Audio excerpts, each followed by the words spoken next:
தோழி கனகா நன்மையை பற்றி சொன்னாங்க. நான் சொல்றதை கேளுங்க நடுவர் அவர்களே.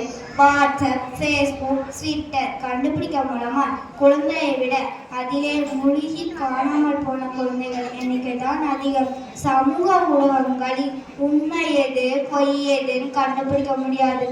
அளவுக்கு அதிகமா குப்பையால் குவிந்து கிடக்கும் இடம்தான் சமூக ஊடகம். இதை உடனே தடை செய்ய வேண்டும் என்று கேட்கிறேன். நன்றி, வணக்கம்.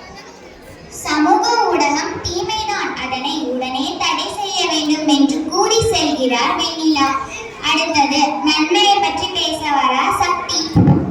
நடுவரவர்களே, ஏதாவது ஒரு ஊரிலே ஒரு குழந்தை காணாமல் போயிருக்கும். அதாவது ஒரு நிமிடத்திலே 10,000 பேர் சொல்லி அந்த காணாமல் போன குழந்தை அடுத்த 2 மணி நேரத்திலே கண்டுபிடிக்க முடியும். நான் சமூக ஊடகத்தை நன்மை தான்.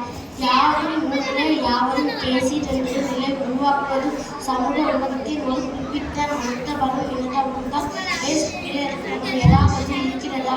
இல்லை, எல்லாம் மனிதவரும் இணைந்தவர்கள் ஏற்ற பாகுபாடு இல்லாமல் முன்னேறாம். இதுதான் இந்த சமூக ஊடகத்தின் நன்மை. நன்றி, வணக்கம்.